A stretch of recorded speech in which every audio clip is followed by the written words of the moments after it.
You're watching W.Media and we are coming to you from the Chennai Cloud and Data Center Convention 2025. Joining me now is Mr. Vivek Dahiya from Cushman Wakefield. Welcome to W.Media, sir. Thank you. Pleasure to be here. So to begin with, why don't you take us through your professional journey and tell us a bit about your organization first? So Cushman Wakefield is an international property advisor firm. We focus on all real estate asset classes. Data center is one of them, which I look after across Asia Pacific. We support our clients in the entire life cycle of the asset class, right from research, advisory, valuation, all sorts of transactions. We are acquiring lands and buildings for data centers. We're leasing data centers. Then we are constructing data centers. So we are pouring concrete or doing due diligence or doing white space. And then, of course, once the asset is ready, we help maintain the data center. So the entire life cycle of that, including raising funding, finding partners, and I look after the advisory transaction side of the business for data centers across Asia Pacific, where we cover all 14 markets across the region. So given the wide perspective that you have, Asia Pacific, could you take us through evolution of the data center industry, comparing it to what's happening in East Asia? How has the Indian market evolved? Could you shed light on that? So the focus on data centers in India pretty much increased only post 2020. Pre-2020, we were a very small dot on the map of data centers. We were probably less than 500 megawatt as a country, and for several years we used to say that there are cities across Asia Pacific which have more capacities than the entire country of India. Now that is beginning to change, thankfully, and we know that the trend will continue. We now have India crossing 1.2 odd gigawatt of operational capacity. A lot is under construction and a lot is in the pipeline, which is being planned before it becomes under construction. And it's a matter of time before some of our cities end up becoming gigawatt cities. Which means, and we're noticing Mumbai is now one of the premier cities when it comes to ranking cities across the world and in Asia Pacific, and it's one of the biggest destinations for both demand and supply across the region. And India does have gigawatt dreams. They're building a gigawatt data center in Jamnagar in Gujarat as well. There are plans across the country, but how realistic are these dreams? So the gigawatt terminology started coming in once AI started displaying some more use cases. Cloud as a technology has been driving data centers for the last 5 to 10 years. AI is the new kid on the block, and to be able to do large scale learning for your LLMs, you require that scale of capacities. In Asia Pacific, to put it in perspective, if you're transacting a site which is 100 acres or 200 acres or 150 acres, that is considered one of the largest transactions of site acquisitions for a data center farm or a deployment. In the US in 2024, there were multiple sites which were 500 acres, 600 acres, 1,000 acres, and each one would have gigawatt level deployments, primarily from an LM perspective. So that's the direction we would head out in the future, and it'll take some time to be there, but yeah, that's eventually the long-term growth projection. Staying with AI, but would you say there is a clear difference in data centers before and after the advent of AI in India? Are we planning, designing and building them differently now? 100%, and not just in India, across the world. And again, let's look at the evolution and how the world's changed. Pre-cloud, a rack used to consume single digit 6 kilowatt per rack kind of a thing, and that was also considered very high at that point of time. With the advent of cloud, 10, 12 kilowatt per rack was turning out to be the norm from a design perspective. Whether they use it or not was a secondary question. Now we started being asked of deployments by our clients, and I'm talking about transactions we have done of 70 to 90 kilowatts per rack. For AI. Now this is for high compute, and only a couple of months ago NVIDIA talked about having racks which are 300 to 600 kilowatts. Exactly, that sounds insane though. So but that's the direction the world is heading into, and we as an industry yet to have an ecosystem to support a 300 kilowatt or a 600 kilowatt rack. But yes, there are some deployments, some designs that are happening which can cater for 70, 90 kilowatt racks. which would now mean higher cooling, and then of course higher floor loading capacities. All those changes are happening in designs. It's making life slightly more complicated for everybody in the industry, because how do you design your final product? If you're an operator, you want to attract AI demand, you want to attract cloud demand. And what's the balance between the two? Because you'll build it, but you will not know eventually what you will get. And that's the most active question everybody's trying to answer. That maybe I put up a campus where there is one side designed for AI and another designed for cloud, or should I have multiple floors for AI and cloud? I'm glad you brought that up, because everyone, they're always a little worried about what the CFO will say, because he has these three beautiful words: return on investment. So what can be done to make the CFOs happy? Realistic goal setting for the roadmap to make India AI ready, future ready when it comes to data centers. So from a CFO perspective, one will have to stop wearing the real estate hat and start putting in the infrastructure hat. If you expect that this asset class looks very similar to commercial real estate and will be in the same ballpark, or looks very similar to, in some cases, an industrial and will be in the same ballpark, no, it's a very different asset class. It's a very technical asset class. So let's not look at it from the same lens. It looks like real estate, but it really is infrastructure. So that's the balance a CFO will have to keep in mind. And from a country standpoint, India will require high capex investments for the next many years to not just catch up with the rest of the world with regard to this as an infrastructure, but also have enough deployments of AI. Now, in AI, we are not behind the world, because we just started only last year. US ended up taking a huge leap forward last year. And they're trying to keep their chips as close to their chests as possible, because they want to deploy those capacities. But India can still make sure that we have the right policies to attract the right quantum of capital to eventually do these AI deployments in the country. And it's not just capital though. I mean, sustainability concerns are also evolving with the advent of AI. So what are you noticing in terms of investments into sustainability? How are data center operators now approaching that subject? I mean, at one point it used to be, that little box everyone wanted to check. You say sustainability enough, you put it in your mission statement and you're done. But how do you see them walking the talk now? Thankfully, fundamentally, almost every data center operator acknowledges the importance of sustainability in their plans. But how they execute it is dependent on how that particular country's policies allow you to. Thankfully, India is very, very progressive when it comes to power.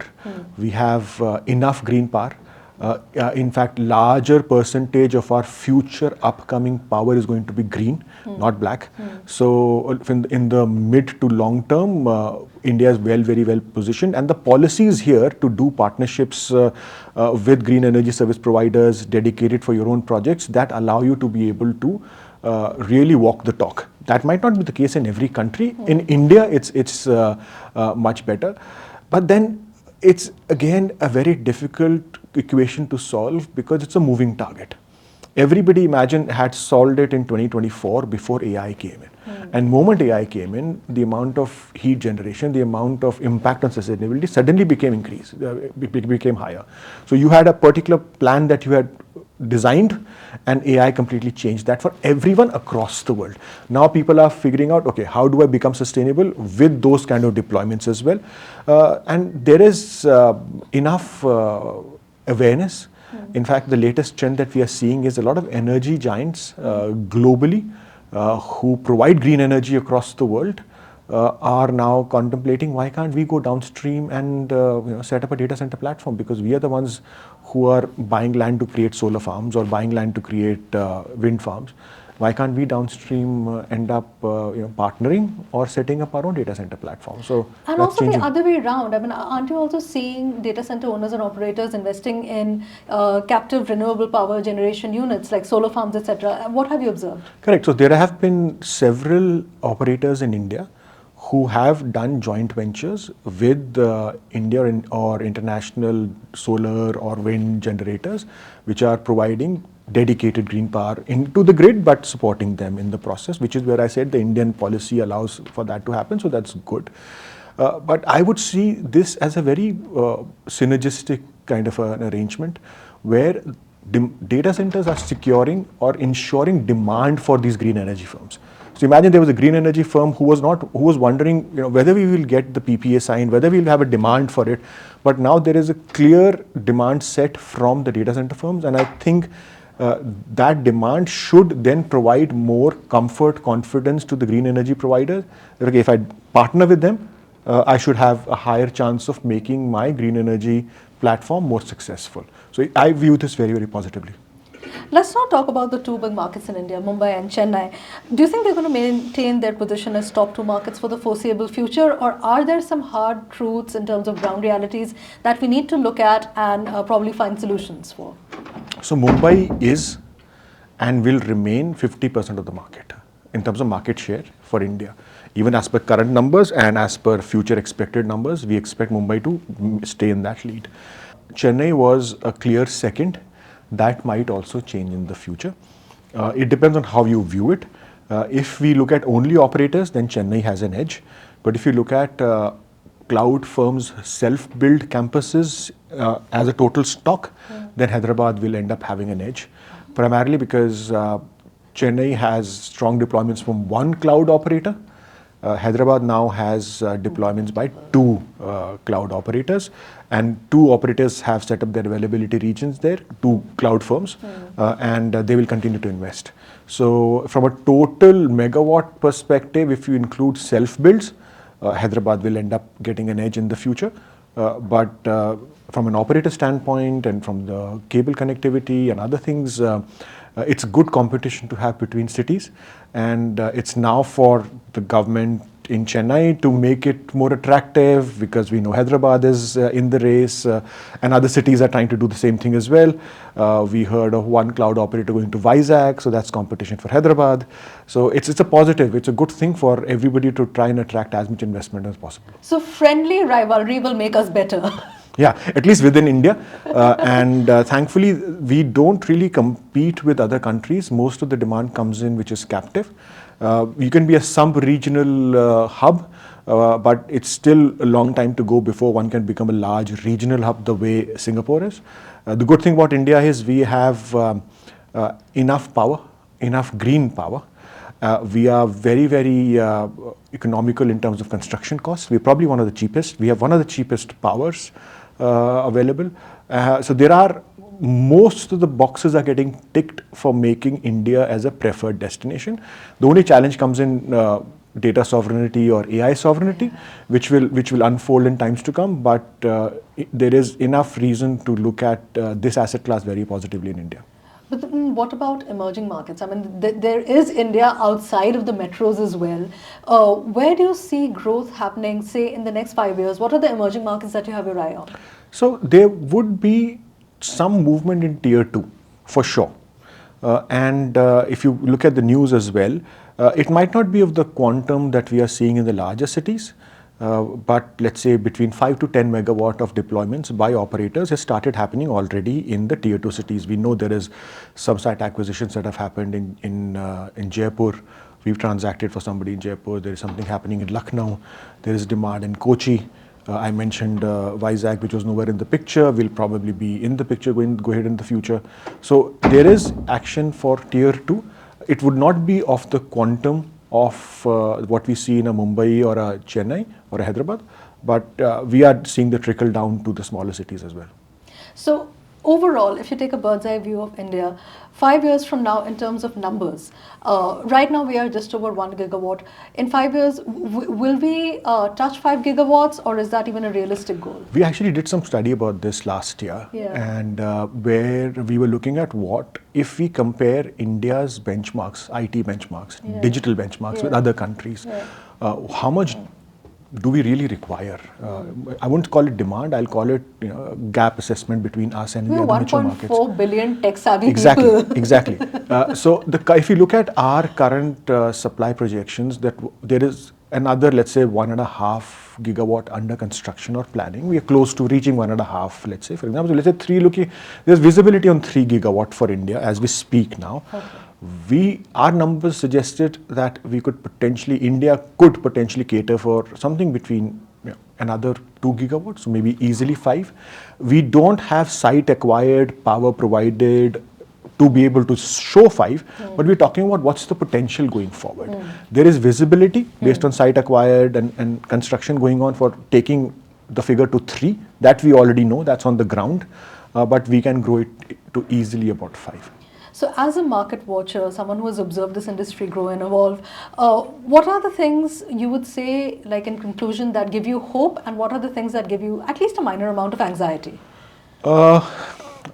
Hope in the sense, and I'll talk about India specifically, where we are one of the most attractive countries in the world, if not Asia Pacific, with regard to availability of enough sites, enough power, its construction cost is not prohibitive, land values are decent, although there are parts of mature markets where North Virginia, the largest data center market in the world, sells land at $10,000 an acre, which is what, 8 lakhs, 8.5 lakhs an acre, so that's cheap. So we have a lot going for us, so that's positive. I wouldn't say it gives anxiety, but this is the fun part of being in data centers. It positively surprises us every 6 to 12 months. So 2023, nobody was talking about AI. 2024, everybody was talking about AI. 2022, nobody was talking about 100 megawatts. 2023, everybody was talking on megawatts. 2021, there was nothing in Johor. There was hardly anything happening in so many other emerging cities in Hyderabad or in other parts of Asia Pacific. Now those markets have turned into really big powerhouses going forward. So every 6 to 12 months in the last 5 years post 2020, this industry pleasantly surprises us, and it's for us professionals to make sure that we are catching up to the development. The deployment of AI across the world will change the dynamics, and something else will come up which will again ask us to recalibrate and plan again in terms of how to deploy all these demands. So this is going to be a story of exciting changes and pleasant surprises. Thank you so much for joining us today, Vivek Dahiya. Thank you. Pleasure talking to you. Thank you very much.